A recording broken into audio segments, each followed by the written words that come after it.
Bonjour à tous, vous allez bien? Amen, c'est bien d'être ensemble, c'est vraiment chouette. Merci Greg. On a changé, oui, c'est vrai, on a déménagé du Val-de-Loire, on est sur la région parisienne, mais le service continue. Donc c'est bien, c'est autre chose, mais le Seigneur est là. Je voudrais commencer cette année en vous souhaitant mes vœux, mais peut-être pas comme le monde le fait, parce qu'on se souhaite des choses, mais on n'a pas les moyens de le faire dans le monde. Et souvent, les gens disent, tant que tu as la santé, c'est le principal. Alors, c'est pas que la santé. Je pense qu'il y a dans les vœux chrétiens, en tout cas, quelque chose qui est bien plus fort, c'est qu'on espère et on a cette foi en Dieu que Dieu est capable de manifester des choses. Amen. Et en tout cas, mes vœux pour cette année, ce sera peut-être, c'est aussi mon message, et je vous souhaite vraiment de vivre la présence de Dieu. Quand on tourne un petit peu les choses dans tous les sens, je crois que le plus important pour nous, quand on a la foi, en tout cas dans la vie, c'est vraiment de découvrir que Dieu est vivant. Et qu'il n'est pas seulement mort à la croix, il est ressuscité, et qu'aujourd'hui, il est vivant, amen, et que dans la foi, aujourd'hui, je peux vivre la présence de Dieu. Et voilà, pour 2022, en tout cas, c'est là-dessus que je voudrais attaquer, en tout cas sur cette promesse, dans les promesses de Dieu que Dieu nous fait dans la Bible, vive la présence de Dieu. Que ça soit une année où vous avez une pleine conscience, pleine conviction que Dieu est vivant, qu'il est présent dans votre vie, et qu'il n'y a rien qui échappe à sa volonté, que vous êtes dans ses plans et que Dieu va vous faire entrer dans ses plans. Et en tout cas, que Dieu vous bénisse pour cette année, une année marquée par une sensibilité à la présence de Dieu. Amen. Qu'on sache discerner sa voix, qu'on sache peut-être plus savoir qu'est-ce que Dieu attend de nous, où est-ce qu'il nous entraîne, comment les choses se passent. Et je reprenais des versets quand Greg m'a demandé de prêcher. Il y a des versets qui se sont imposés à moi, mais très très rapidement, hein, vraiment rapidement. Exode 33, 14. L'Éternel répondit, je marcherai moi-même avec toi et je te donnerai du repos. Et lorsque Dieu parle avec Moïse, c'est vraiment quelque chose qui lui dit, et vraiment il y a toute une conversation entre Moïse et Dieu. Et Dieu lui dit vraiment, je serai avec toi, je marcherai avec toi. C'est pas moi-même. Et je crois que la volonté de Dieu, c'est de nous rencontrer. Amen, hein. Ouais, vraiment, Dieu veut se rencontrer avec nous, il nous donne des rendez-vous, il veut vraiment que dans notre vie personnelle, dans notre quotidien, dans nos semaines qui sont là, dans cette année, on ait nous aussi des rencontres. On lit dans l'Ancien Testament plein de rencontres, des buissons ardents, des hommes et des femmes qui parlent à Dieu. Il y a des choses qui sont notées, puis quand on lit ces choses, on dit Seigneur, moi aussi je veux vivre ma part. Amen ou pas? Seigneur, moi je veux vivre ta présence. Je veux vraiment que ces choses soient là. Et regardez que la présence de Dieu, elle a un effet qui est quand même assez extraordinaire, parce que quand dans la conversation, Dieu lui dit, je serai avec toi, il y a une conséquence immédiate de la présence de Dieu, c'est je te donnerai du repos. Et je crois qu'on a besoin de cette paix de Dieu. Le monde est agité, il y a une excitation du monde. Et malgré toute l'excitation que le monde peut vivre, on peut vivre la paix de Dieu et le repos de Dieu en vivant sa présence. Amen. Et ça fait du bien. Même dans la tempête, Dieu peut emmener le calme, une sérénité, une force intérieure qui fait que, eh bien, on est là. Et ça, c'est vraiment des versets qui se sont imposés à moi. Il y en a un autre qui était Jérémie 29, 13. Vous me chercherez et vous me trouverez, petite condition, si vous me cherchez de tout votre cœur. On peut trouver la présence de Dieu, on peut rentrer dans la présence de Dieu, pas n'importe comment. Et il y a une promesse qui est là, et Dieu le dit, si tu me cherches de tout ton cœur, alors tu vas me trouver et je serai avec toi. Amen. Et cette présence qui est là, Dieu veut vraiment la susciter, il veut vraiment qu'on soit les uns et les autres, des hommes et des femmes, habitués de sa présence, qui avons cette assurance que Dieu est là. Et je terminerai avec ces versets, Matthieu 28, 20. Et voici, je suis avec vous tous les jours jusqu'à la fin du monde. Amen. Hein. Vous savez que Dieu est là tous les jours. Alors vous allez vous tourner vers votre voisin ou votre voisine pour lui dire Dieu est là tous les jours pour toi. Hein? Pas seulement un jour ou deux, pas seulement le lundi ou le dimanche, mais Dieu a dit je serai tous les jours avec vous, tous les jours. Il n'y a pas un jour où Dieu ne peut pas se manifester pour vous. Et je pense qu'il faut qu'on le sache. Alors oui, cette parole, c'est la fin de l'évangile de Matthieu, c'est directement associé à l'annonce de l'évangile, mais malgré tout, il y a une réalité spirituelle qui est là. C'est que Dieu veut vraiment que tous les jours, on ait notre part avec lui. Amen. Et ça, c'est bon de savoir que c'est Dieu qui le dit, c'est Christ qui le dit. Hein. Je serai avec vous. Hein. Pas seulement une fois de temps en temps. Chaque matin, l'Éternel renouvelle ses bontés pour nous. Hein. Pas une fois de temps en temps. Hein. Chaque matin. Ça me fait penser, je ne l'ai pas dit tout à l'heure, mais ça me fait penser en tout cas Un monsieur qui était en Chine, qui était un pasteur qui a emmené je ne sais pas combien de milliers de personnes au salut, mais dans sa compréhension, le dimanche, c'est le jour où on rencontre Jésus.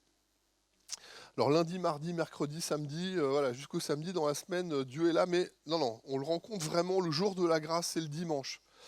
Et en discutant beaucoup avec ce frère qui est là, il y a eu des bibles qui lui ont été envoyées pour qu'il puisse donner à sa communauté. Et à force de conversation, il a admis que finalement, peut-être que samedi et dimanche, Dieu peut agir. Mais il y avait du mal, c'est une compréhension. Et Dieu, il le dit, non, c'est tous les jours, chaque jour. Chaque jour, je serai là, je serai avec toi, chaque jour. Il n'y a pas un moment qui passe, il y a pas dans les instants. Dieu est capable, par sa présence, d'habiter chaque moment de ma vie.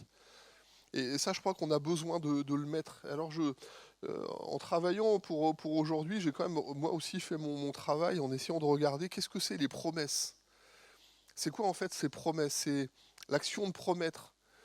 Et ce que Dieu dit, en fait, dans chaque promesse, c'est l'engagement de Dieu à faire quelque chose. Je m'engage dans une action.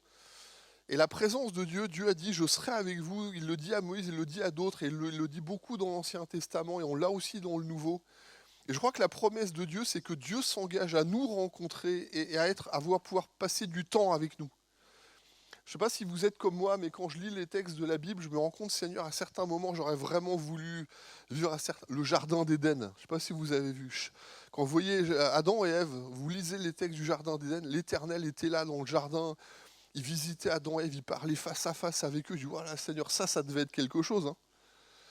Et là, c'est vraiment, Adam et Ève, je pense qu'ils ont vraiment goûté à cette présence de Dieu réelle, physique, complète, avec des conversations. On entend que dans la Genèse, on voit vraiment Dieu parler avec Adam et Ève. Je me dis quand même, Seigneur, ça devait être quelque chose. Ou je ne sais pas qui d'entre vous a déjà imaginé vivre autant de Jésus pour être avec lui. Je ne sais pas si je suis le seul, mais oh Seigneur, parler face à face avec toi, comme avec les disciples. Est-ce qu'il y en a qui regardent qui ont regardé The Chosen, hein, génial, hein. The Chosen, c'est une émission qui a été donnée, donc on a les droits en France, vous pouvez le regarder gratuitement, vous avez toute cette vie de Jésus qui est là. Et en fait, des fois je suis un peu jaloux de ceux qui ont vécu au moment de Jésus pour dire quand même Seigneur, ils étaient avec toi, ils ont mangé avec toi, ils avaient les enseignements, ça c'est bon. Hein. Et imaginez que Jésus dise aux uns et aux autres, mais il vous est avantageux que je m'en aille. Vous savez que cette phrase m'a posé problème pendant très longtemps. Parce que je dis, Seigneur, mais qu'est-ce qu'on peut espérer de mieux? Tu es là, on mange avec toi, les disciples sont là, ils entendent tes témoignages, tu pries, il y a des délivrances, des guérisons, des miracles, des prodiges. Tout ça, ils le vivent à fond. Seigneur, qu'est-ce qui peut être meilleur que ça? Et je vous avoue que ça m'a bloqué parce que je dis quand même, Seigneur, ils avaient quand même plus de chance que nous. Et Dieu m'a dit, à un moment donné, j'ai compris ça de la part de Dieu, il dit, par le Saint-Esprit, tu peux vivre exactement ce qu'eux ont vécu. Fait que nous, même si on n'est pas au moment de ces textes, la puissance et la grâce du Saint-Esprit qu'on peut être dans le même état d'esprit et vivre les mêmes choses.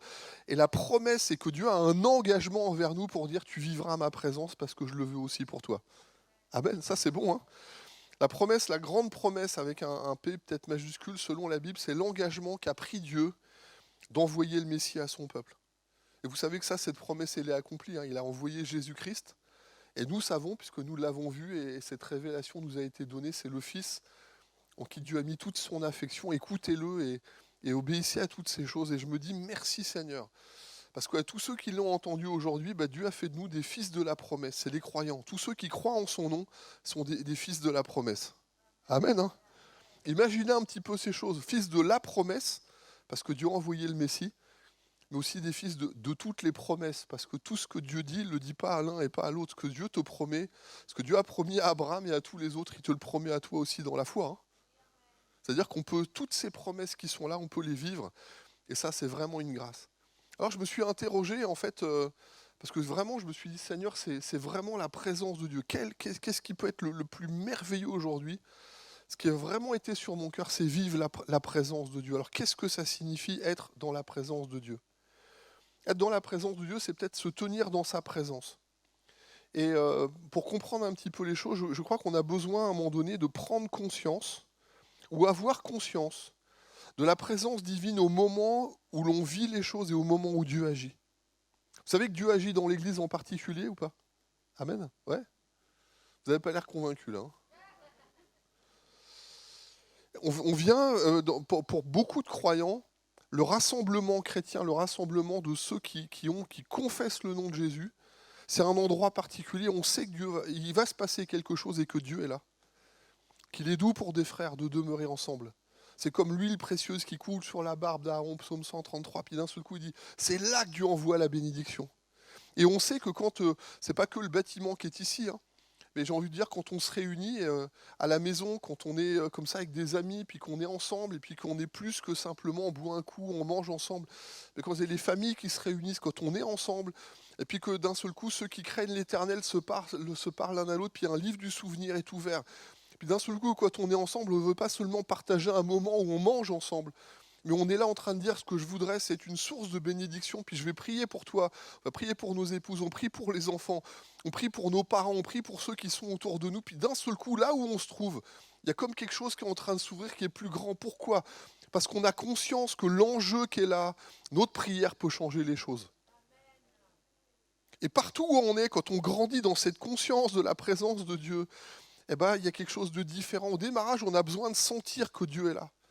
Et le Saint-Esprit se fait ressentir. Il y a des moments, je ne sais pas si dans les uns et les autres, dans les moments où on est là, on est dans la prière, puis on sent, il y a comme si le Saint-Esprit descend, il se saisit de nous.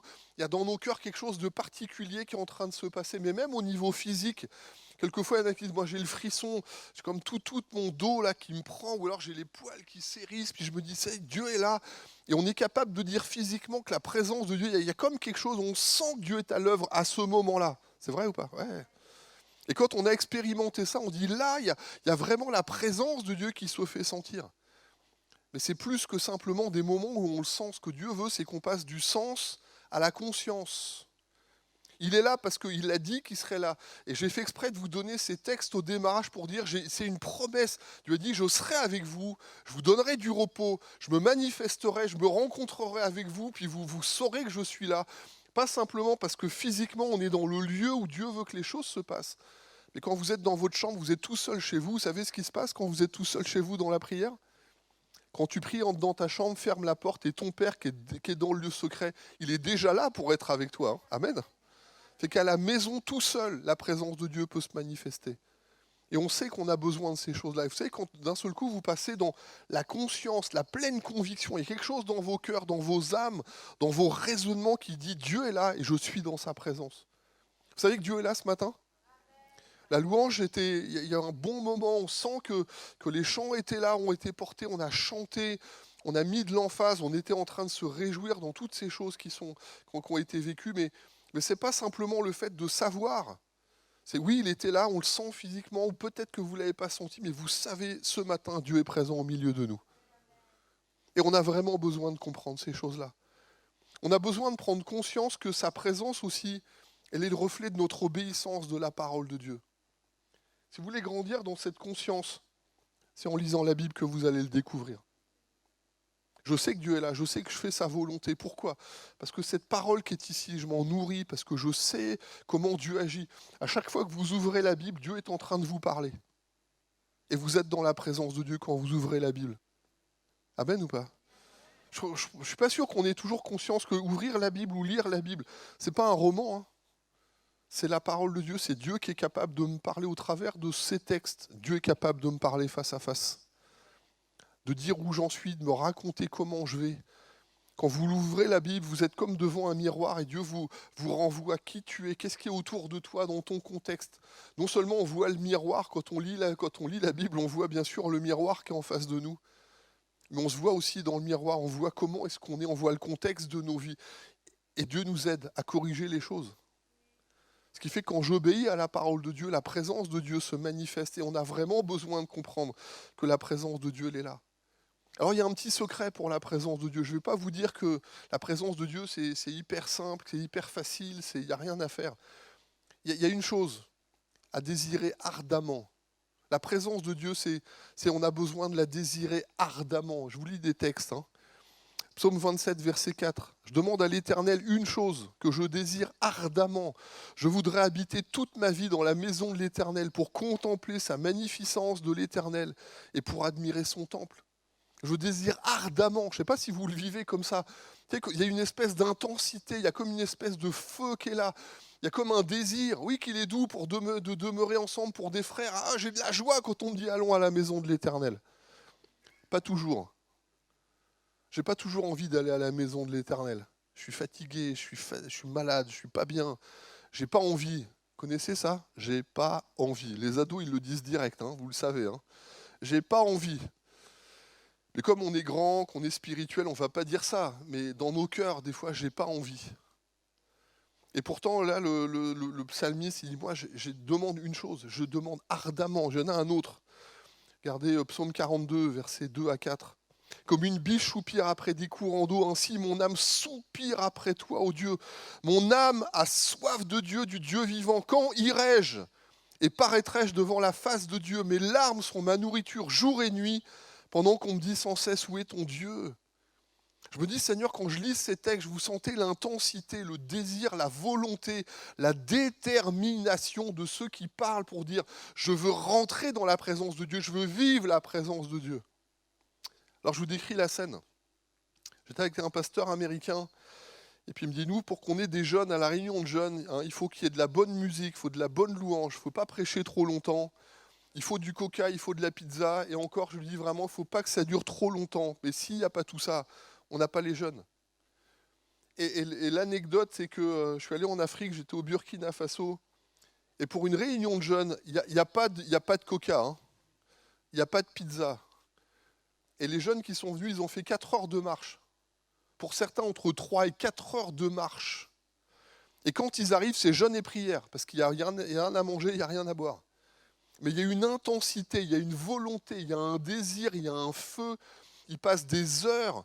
Autant d'un côté, il ne faut pas prêcher trop longtemps, parce que sinon on les perd, ils s'endorment. Autant de l'autre côté, il s'est passé 3 heures de réunion, puis il dit, pasteur, raconte-nous encore quelque chose, remets-nous encore un coup, puis après ils ont encore 4 heures pour rentrer chez eux, ils sont encore là. Hein. Il y a du feu, hein. Il y a du zèle, il y a une volonté. Seigneur, je ne te laisserai pas aller que tu ne m'aies béni. Seigneur, moi je veux vraiment te rencontrer. Je le disais tout à l'heure avec le verset, vous me trouverez si vous me cherchez de tout votre cœur. C'est pas juste je pousse un petit peu, je dis Seigneur, je vais lire 3 versets aujourd'hui tranquille. Genre, à un moment donné, quel désir tu as, quelle volonté que tu as. Et dans les versets que je suis en train de vous citer, vous voyez un peu l'intensité, le désir, le feu de ceux qui sont là. Et je veux dire, quand vous voulez rencontrer la présence de Dieu, quelle est ta détermination à rencontrer Dieu? Pour tenir ce livre, des hommes et des femmes ont donné leur vie. Des gens ont été à la mort, ne serait-ce que parce que quand vous regardez plusieurs témoignages dans l'histoire de l'Église, les femmes dans la tour de Constance résistaient. Jamais on n'abandonnera, on ne capitulera pas, on ne laissera pas les choses, on ne renoncera pas, on ne se retirera pas. Mais des gens, pour tenir ce livre, ont donné leur vie. Certains, ils ont fait l'objet d'une recherche, une vie entière pour être capables un jour de lire les versets de la parole de Dieu. Et nous, on a la Bible sous tous les formats, papier, numérique, audio. On a tout est disponible. Mais on n'a pas toujours le temps et le désir de dire « Ah Seigneur, c'est bon. Hein. » Le nombre de fois où on dit à Dieu, Seigneur, envoie-moi un petit message et puis je te réponds tout à l'heure. Et pourtant, quand vous lisez les textes qui sont là, la présence de Dieu, quand vous avez goûté à la présence de Dieu, vous dites, Seigneur, moi j'y retourne, et j'y retourne encore, et j'y retourne encore, et je ne laisserai pas aller, et je ne te laisserai pas, Seigneur, jusqu'à ce que tu m'aies béni. Je fais une recherche. Je ne sais pas si vous êtes encore avec moi, amen ou pas. Ouais. Rencontrer Dieu, vous savez, ça prend du temps. Des fois, ça nécessite de prendre le temps. Ça nécessite de lire et de lire et de lire encore et de chercher et de fouiller. Toujours étonné quand des gens, je vous le dis, j'ai une dame, c'était une sœur, mais ça marche aussi avec un frère. 40 ans de vie chrétienne, 40 ans, qui n'a toujours pas terminé de lire la Bible en entier. Puis elle m'a dit, j'ai jamais lu les psaumes. Au bout d'un moment, je dis, c'est pas possible. Comment tu peux avoir envie de vivre les choses avec Dieu si tu ne te donnes pas les moyens de vivre avec le Seigneur? Tu sais qu'il y a 2 choses qui nourriront, qui vous feront grandir. C'est la parole de Dieu et la prière. C'est les 2 éléments qui vous connecteront avec Dieu, qui vous feront grandir en maturité. C'est les 2 éléments qui toujours vous permettront de vivre la présence de Dieu, la parole et la prière. Amen ou pas? Et vraiment, la promesse qui est là, il faut être clair. Le Seigneur dit, moi je voudrais, où est ton Dieu? Moi je voudrais, tous les jours, j'ai soif, j'ai faim. Il y a un vrai impact dans la présence de Dieu. Et je me faisais cette réflexion quand on a la présence de Dieu, de voir un peu comment Dieu nous protège. Alors j'en ai cité quelques-uns. La protection de Dieu dans sa présence, physiquement. L'ange de l'Éternel campe autour de ceux qui le craignent et il les arrache du danger.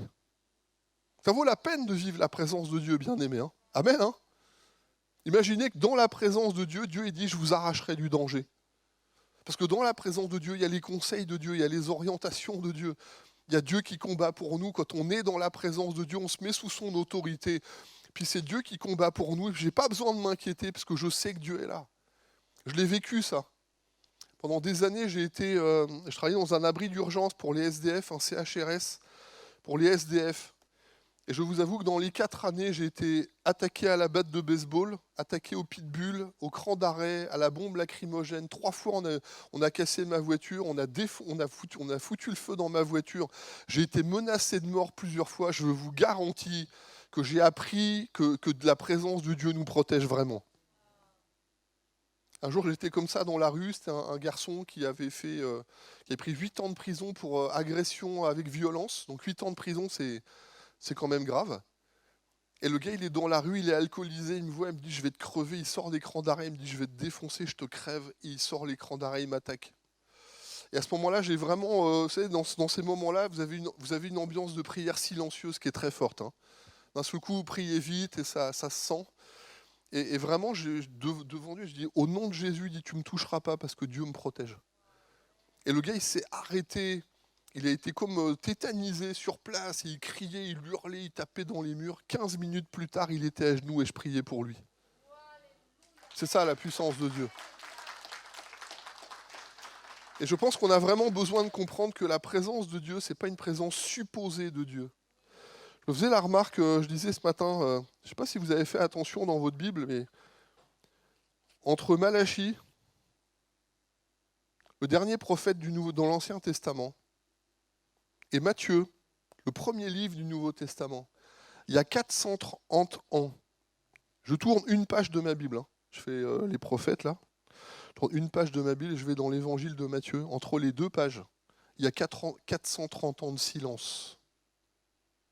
Est-ce que Dieu est là? Ouais. Est-ce que Dieu est toujours vivant? Oui. Est-ce que Dieu est toujours capable de parler? Oui. Pourtant, il y a 430 années de silence. Et vous savez, la présence supposée de Dieu, ou la présence vécue de Dieu, c'est vraiment pas la même chose. Hein. C'est que dans la foi, vivre la présence de Dieu, ça fait toute la différence, ça fait la protection, mais même spirituellement, car je sais en qui j'ai cru, je suis persuadé qu'il a la puissance pour garder mon dépôt. Sachez qu'aujourd'hui, Dieu a la puissance pour garder votre vie, pour garder votre foi, pour vous garder debout. Dieu, dans sa présence, il vous garde vivant. Amen. Et il vous rend vivant et votre prière, elle n'est pas la même. Et quand vous venez avec cette dimension morale et spirituelle, quand vous venez dans cette dimension qui est là, quand vous dites on va à la maison de l'Éternel, vous dites il va se passer quelque chose, la louange. Il y avait une dame comme ça, elle me disait oh là là, ce soir-là, Patrick, franchement, la prière, c'était pas terrible. Hein. Je dis si tu avais prié un peu plus, ça aurait peut-être été un peu mieux. Et des fois, on se dit, on attend toujours que ça soit les autres, mais si moi je viens avec le cœur brûlant, si moi j'ai la conscience de la présence de Dieu, que j'arrive dans la réunion, que je suis avec mes frères et sœurs, en ayant conscience de la présence de Dieu, quand mon cœur il brûle avec cette intensité, le feu que j'ai, je le passe à l'autre, puis quand l'autre est brûlant, quand lui il est brûlant, quand tout le monde est brûlant, l'ambiance elle n'est pas pareille, c'est vrai ou pas? Et encore une fois, je crois qu'on a vraiment besoin de comprendre que la présence de Dieu, elle est là, et que dans la maison de Dieu et dans sa présence, on ne fait pas les mêmes choses. Protection de Dieu, c'est aussi moral, au travers de l'enseignement de la parole qui protège nos pensées, nos émotions, et qui nous garde soumis dans la volonté de Christ. Ta parole est une lampe à mes pieds, une lumière sur mon sentier. Quand vous lisez la parole de Dieu, au bout d'un moment, vous ne faites pas n'importe quoi. Hein. Tout à l'heure, il y avait mon fils. Et je le dis, quand on a la conscience de la présence de Dieu, on ne fait pas les mêmes choses. Quand on a conscience que Dieu est là, ou quand on ne croit pas que Dieu est là. Je me souviens, quand mon fils était petit, quand il savait que j'étais derrière, j'ai bien vu la différence. C'est tous les gars, mais c'est toutes les filles, hein, les parents, je crois que vous savez de quoi je parle. Quand vous êtes à la maison et que les enfants ils savent que vous êtes là ou pas là, ils ne font pas la même chose. Hein. Quand le chat n'est pas là, les souris dansent. Mais quand dans votre cœur, vous avez la conscience de la présence de Dieu, même vos paroles ne sont pas pareilles. Vos actes ne sont pas les mêmes. Et on ne s'autorise pas du tout la même chose. Quand on oublie que Dieu est là, on s'autorise des fois à faire des choses. Mais quand on a la conscience de la présence de Dieu et qu'on dit Dieu est là, vous savez, vous n'avez pas besoin que les autres vous rappellent des règles, vous êtes vous-même et la parole de Dieu. Et vous dites non, non, c'est pas comme ça qu'on fait dans la maison de Dieu, mais c'est comme ça qu'on fait dans la maison de Dieu. Et la présence de Dieu, c'est le plus fabuleux, à mon avis, c'est le plus fabuleux enseignant qu'on peut avoir dans la vie. Celui qui demeure sous l'abri du Très-Haut repose à l'ombre du Tout-Puissant. J'ai prêché là-dessus il n'y a pas très longtemps. Demeurer à l'abri du Très-Haut, ça veut dire rester dans le secret de Dieu. Imaginez quand vous êtes dans la présence de Dieu, Dieu se révèle à nous, il nous rencontre. Et Dieu révèle ses pensées, puis il nous dit, moi je vais te dire ce qui va se passer autour de toi et en toi. Ça vous intéresse ou pas? Il y en a une qui dit oui, puis après les autres, il y a oui là et pas oui, moyen là, et on a envie de vivre des grandes choses, mais est-ce qu'on se donne vraiment les moyens de les vivre? Ce n'est pas à dire que nous sommes nous-mêmes capables de concevoir des choses comme venant de nous-mêmes. Notre capacité, au contraire, vient de Dieu. Vous savez, quand vous êtes dans la présence de Dieu, que vous avez la conscience de la présence de Dieu, que vous êtes que vous vivez sa présence, Dieu vous donne des capacités que vous n'avez pas normalement. Et ça, c'est vrai dans l'Église, mais c'est vrai au travail, c'est vrai à la maison, c'est vrai dans tous les domaines de nos vies. Moi, je remarque que quand on est conduit par Dieu, même notre présence dans l'entreprise, dans votre entreprise, vous êtes une source de bénédiction pour tous les gens qui sont autour de vous. Et les gens le sentent et les gens le voient. Je reviens à ça quand je bossais avec mes SDF, là, quand j'étais dans l'abri d'urgence avec les SDF. Des années plus tard, j'ai quitté parce que Dieu m'appelait pour être pasteur. Je suis parti me former à l'école biblique. Et peut-être 10 ans plus tard, je suis revenu en fait pour l'anniversaire de l'abri dans lequel on était. J'ai été invité, je suis revenu en arrière et je revois tous mes collègues, on se raconte où est-ce qu'on est les uns et les autres. Il y en a qui ont changé de structure, ils ont voyagé, mais on était tous là. Et les gars qui étaient avec moi, Denis, d'autres, et puis qui étaient présents, ils reviennent, ils me disent pas, tu sais, moi, ce que j'attendais quand le planning sortait, la première chose que je regardais, c'est combien de soirées j'allais faire avec toi. Elle me dit, tu sais, quand on était là, des trucs bizarres, quand je vous ai dit que j'ai été attaqué, il y avait de la violence et tout ça, c'était pas toujours simple. Mais mes collègues me disaient, quand toi, tu étais là, Patrick, le soir où tu es là, les soirées se passaient jamais comme avec les autres. Et moi, les meilleures soirées, c'est quand tu étais là, parce que je savais que ça ne se réglerait pas comme avec les autres. Et il dit, en fait, moi, je ne le savais pas, vraiment, je ne faisais pas du tout attention à ça. Mais ce que Dieu en moi faisait la différence dans leur vie. Et j'étais une source de bénédiction pour ceux qui étaient à côté. Ma prière faisait la différence dans leur vie. Et je devenais une source de bénédiction, non seulement pour mes collègues, mais aussi pour l'entreprise qui était là. Et je pense que nous, quand on est comme ça, on est à l'église, on est chrétien, puis après, on est autre chose. Non, quand vous êtes dans votre domaine personnel, professionnel, séculier, la présence de Dieu fera la différence aussi au travers de vous. Dans le domaine des finances, votre gestion, la manière d'emmener les choses, l'éthique avec lesquelles vous allez échanger les choses. Je vois Serge au niveau médical. Combien de personnes vous êtes dans votre domaine, vous devenez une référence? Parce que celui qui est en vous, ça se sent, vous savez, cette bonne odeur de Christ. Vous êtes dans la présence de Dieu, vous emmenez Christ avec vous, vous êtes une lettre de Christ, la bonne odeur de Christ. Et je me dis, Seigneur, ça vaut la peine de vivre sa présence. Ouais, notre capacité, elle ne vient pas de nous-mêmes, elle vient de Dieu, et ça, on a vraiment besoin de le savoir. Et je crois, bien aimé, qu'il y a une véritable puissance dans la présence du Seigneur. Quand je vis la présence du Seigneur, il y a vraiment une grâce. Moïse, il ne s'est pas trompé, hein. Quand il parle avec Dieu, c'est Exode 33, 15. Si tu ne marches pas toi-même avec nous, ne nous fais pas monter. Moïse, il a compris, si je pars et que tu n'es pas avec moi, c'est mort, ça ne marchera pas. Mais moi, je veux être sûr que tu seras avec moi. Moi, je bénis Dieu. Vous savez, Greg, il faisait la réflexion en me disant, effectivement, on a déménagé par obéissance, on est parti. Je vous avoue franchement que j'ai vraiment obéi au Seigneur. J'étais bien, après des années à Blois, on était bien installés, les enfants allaient bien, la famille va bien. On est dans une maison où chacun a trouvé sa place et vraiment on vit bien. On est dans notre environnement, nos amis, l'église, le relationnel. Vous savez, vous connaissez tout par cœur, vous ne perdez pas de temps. Puis Dieu dit maintenant, tu pars de là, puis tu vas ailleurs. Je vous avoue, quand Dieu m'a dit, tu vas en région parisienne, il y a des années j'y étais. Et j'avais dit à Dieu, plus jamais la région parisienne. Je ne sais pas si vous avez déjà dit ça à Dieu des fois. Quand vous dites à Dieu des trucs, Seigneur, jamais. Ça, c'est le truc. Je sais pas si on éveille un défi dans Dieu pour dire, mais si, tu peux y arriver. Et Dieu me dit, tu retournes en région parisienne. Je vous avoue franchement que pour moi, ça a été difficile. Hein. Mais vous savez, cette présence de Dieu qui est là, il dit, si je reste là et que tu n'es pas avec moi, ça ne me sert à rien. Le texte continue, Exode 33. Je marcherai moi-même avec toi, je te donnerai du repos. C'est Moïse. Je dis, Seigneur, si tu m'envoies là-bas, oui, à condition que tu sois avec moi. Si tu m'emmènes là-bas, oui, mais à condition que tu sois avec moi, Seigneur. Et quand Dieu te dit, je te donne rendez-vous, je veux que tu ailles vraiment, je veux que tu ailles de l'autre côté, ça fait vraiment la différence, bien-aimé. Et vous savez, les gens ne s'y trompent pas. Je prenais ce texte dans Genèse 21, verset 22. Imaginez que ça c'est Abimelech. Abimelech, c'est l'adversaire de la foi. Abimelech, c'est l'ennemi du peuple. On est au temps d'Abraham, on n'est pas encore contre le peuple de Dieu, mais il incarne déjà à ce moment-là les gens qui sont contre Dieu.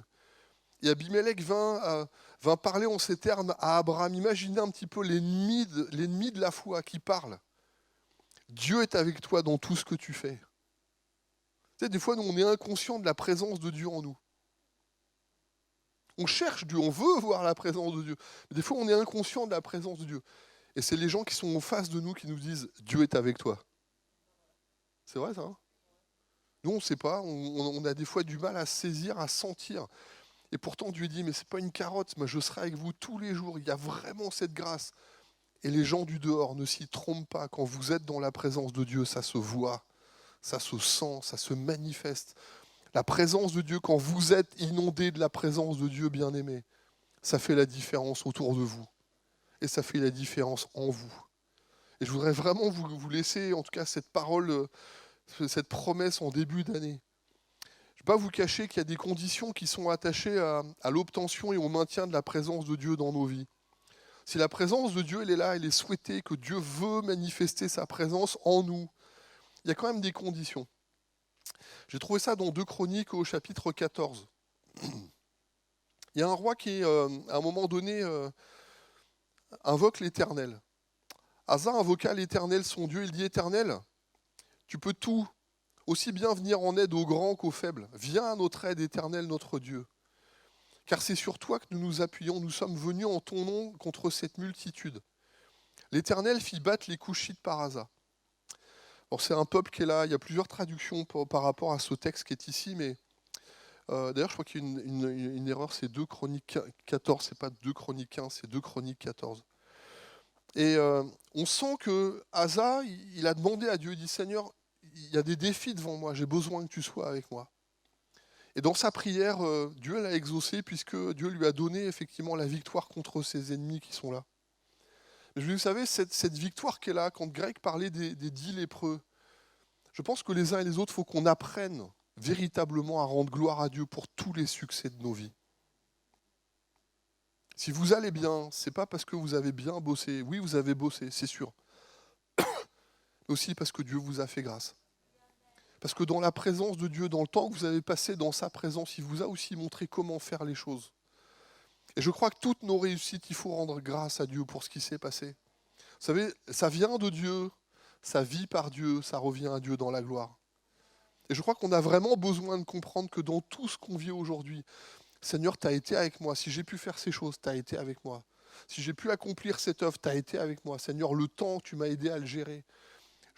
En début d'année, là, je suis interpellé par Dieu pour tout ce qui concerne, la gestion du temps, la gestion personnelle.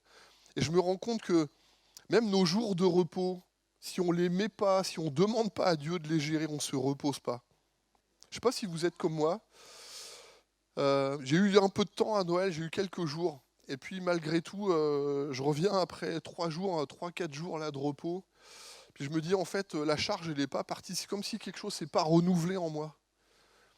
Et pourtant, j'ai fait des choses qui m'ont fait plaisir. J'ai fait des choses sur lesquelles je sais que Dieu était avec moi dans un certain sens. Mais je me rends compte qu'avant de préparer ce temps-là, je dis, je veux juste me faire une pause. Et j'ai fait ma pause. Mais je n'ai pas fait des choses qui m'ont renouvelé en réalité. Et je suis persuadé que si j'avais peut-être, et je le dis, je vous dis franchement, peut-être que dans la présence de Dieu, j'avais mieux préparé mon temps de pause. je me serais renouvelé bien plus que ce que j'ai fait en réalité. Je ne sais pas si vous comprenez ce que je dis, sinon je développe. Et on a vraiment besoin du repos de Dieu, je le dis. Je marcherai moi-même avec toi, je te donnerai du repos. Le nombre de fois où, ah Seigneur, ça c'est mon temps à moi, c'est ma journée un petit peu, puis comme si ce jour-là, on oublie que planifier notre journée, Dieu aussi peut nous aider à la planifier. Vous pouvez faire plein de choses. Puis quand vous êtes arrivé à la fin de la journée, vous dites, en fait, j'ai pas fait ce que j'aurais dû faire, j'ai peut-être raté des priorités. Et je me dis, Seigneur veut vraiment qu'on sache lui remettre toutes choses. Alors le texte continue, 2 Chroniques 15, versets 1 à 4. Et là, vous avez un prophète qui vient parler à Asa et qui est en train de lui dire, et ça c'est le secret de la promesse de sa présence. Écoute-moi Asa, l'Éternel est avec vous quand vous êtes avec lui. Si vous le cherchez, vous le trouverez. Mais si vous l'abandonnez, il vous abandonnera. Pendant de longs jours, il n'y eut pour Israël ni vrai Dieu. Mais au sein de leur détresse, ils sont revenus à l'Éternel, le Dieu d'Israël, ils l'ont cherché et il s'est laissé trouver par eux. Le texte nous dit très clairement que la présence de Dieu, ça ne s'invente pas. La présence de Dieu, ça se cherche. La présence de Dieu, c'est une disposition de cœur, c'est un état d'esprit, c'est des choses qu'on met en place, c'est une volonté. Seigneur, je veux te rencontrer, je veux que tu me parles. Seigneur, je veux être à ton écoute. Seigneur, j'ai besoin de temps, j'ai besoin que tu sois avec moi. J'ai besoin, Seigneur, de comprendre ta pensée, ta parole. Si vous voulez savoir ce que Dieu pense, vous ne pouvez pas savoir où en est Dieu si vous ne vous mettez pas dans la lecture et dans la prière.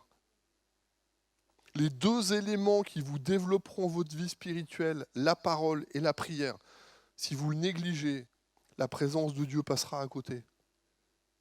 Mais si vous êtes dans ces moments qui sont là, si on prend le temps, si vous organisez votre journée le matin en disant « Seigneur, j'ai vraiment besoin que tu m'aides, j'ai vraiment besoin que tu me conduises. Seigneur, qu'est-ce qu'il y a ?» Je me rends compte avec le temps. Le nombre de fois où dans mon culte personnel, dans mon moment personnel, j'ai lu des phrases, j'ai eu des choses, j'ai eu des révélations.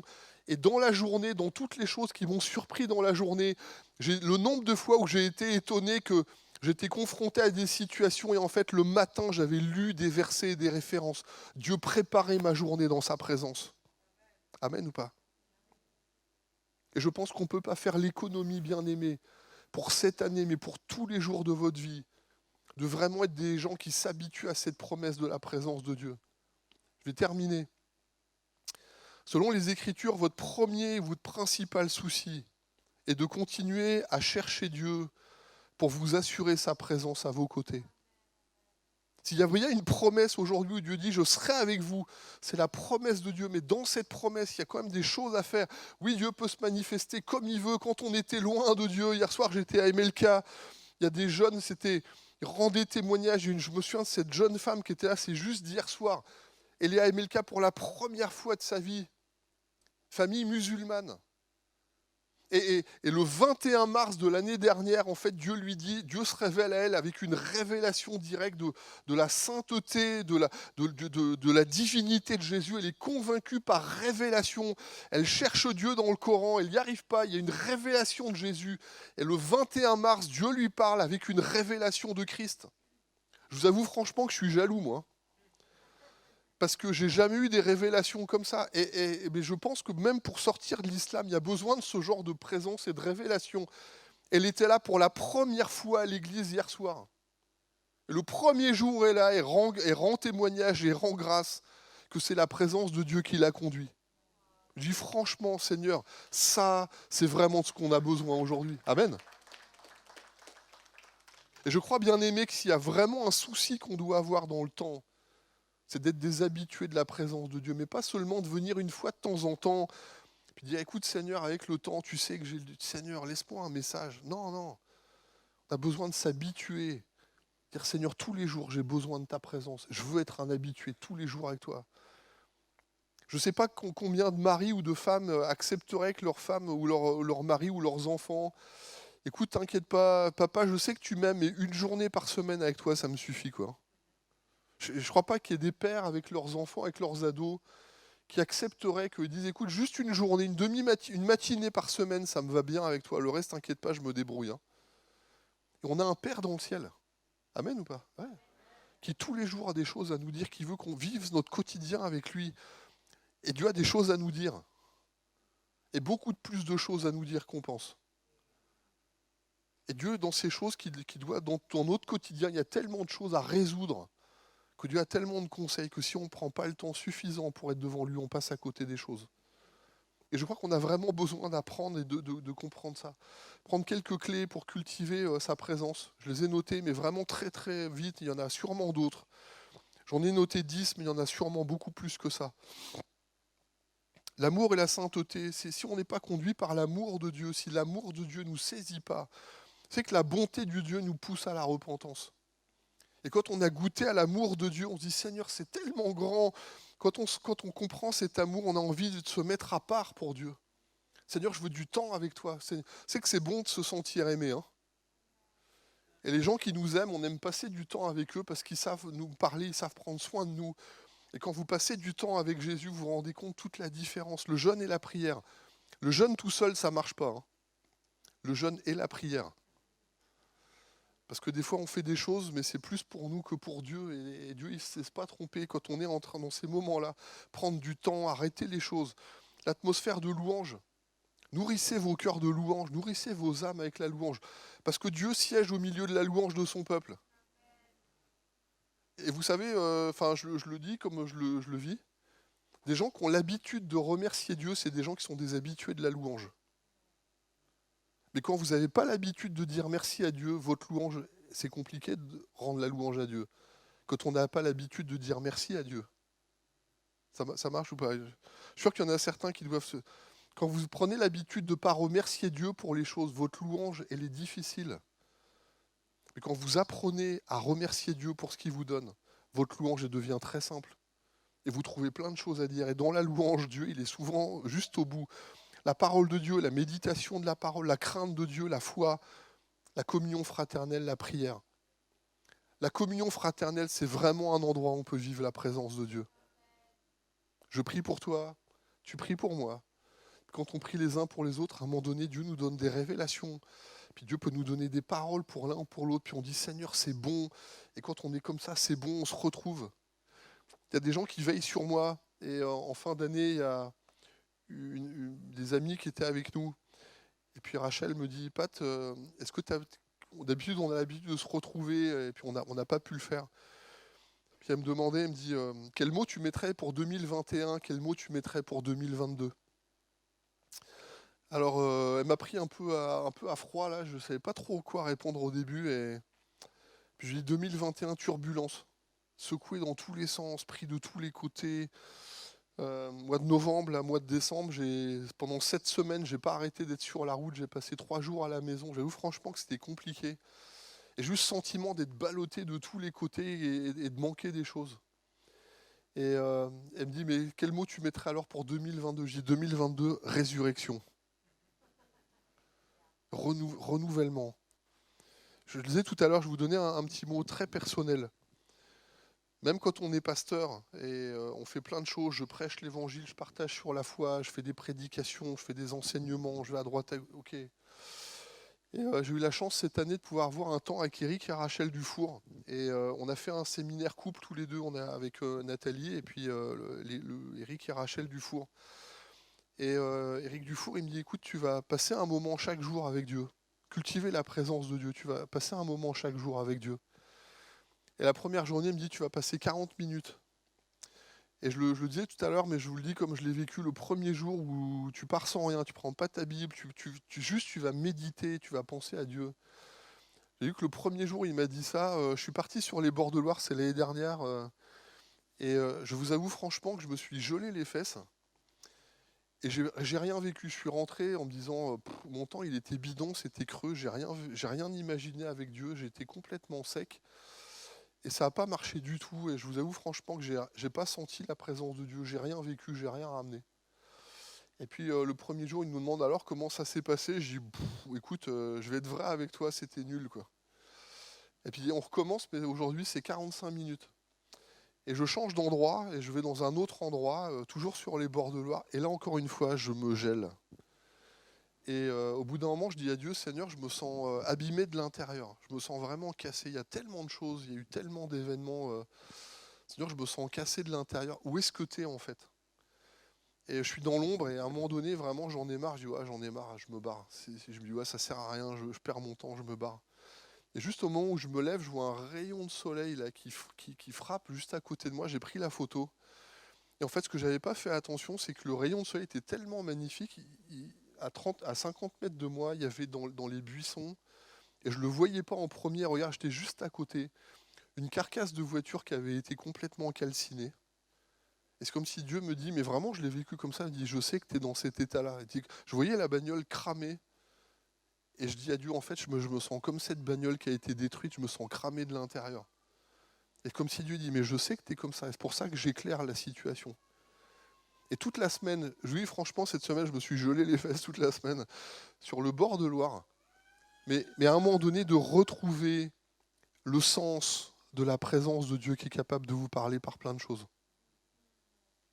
Et si vraiment je voudrais réveiller chez vous une promesse, c'est celle de vous dire que Dieu veut se rencontrer avec vous, que Dieu a des choses à vous dire, et que la présence de Dieu, elle vous renouvelle, et vous fortifiera, et vous fera du bien, que la présence de Dieu, ça vous garde debout. La présence de Dieu, ça fortifie votre foi. La présence de Dieu, ça remet de l'intensité, du zèle, du feu dans votre vie spirituelle. Et que le vrai repos, c'est dans la présence de Dieu. Amen. Et on a tellement besoin de ça. Je termine la dernière image, le dernier jour avec Eric et Rachel. C'était 1 heure. Je suis parti dans un autre endroit que je ne connaissais pas. Ça fait 25 ans que je suis à côté du bord de Loire. Et en méditant et en regardant, juste en regardant le bord de Loire, j'avais jamais vu ces de petites bestioles qui volent sur l'eau, en fait. Et en fait, je les voyais, je dis, Seigneur, je me sentais comme à la fin de la semaine, un petit peu comme comme les apôtres qui avaient pêché toute la nuit, qui ont recommencé des dizaines de fois les mêmes jets. Je réfléchissais sur mon ministère. Je dis, Seigneur, j'ai jeté le filet des dizaines de fois, j'ai jamais rien pris. Des fois, je me dis, Seigneur, c'est tellement pauvre à certains moments. Au moment où je pense à ça, je vois ces petites bestioles qui volent sur l'eau, là, et qui volent au-dessus de l'eau, puis hop, ça monte, puis ça se met sur l'eau, puis hop, ça remonte le courant d'eau. Puis il dit, et puis elles n'arrêtaient pas de recommencer. Et puis d'un seul coup, moi, en réfléchissant avec Dieu, c'est comme si Dieu dit, recommence. Tu as vu le nombre de fois où il recommence, puis au lieu d'en voir une ou deux, j'en vois des centaines qui font la même chose. Comme si Dieu me dit, recommence une fois de plus parce que je suis avec toi.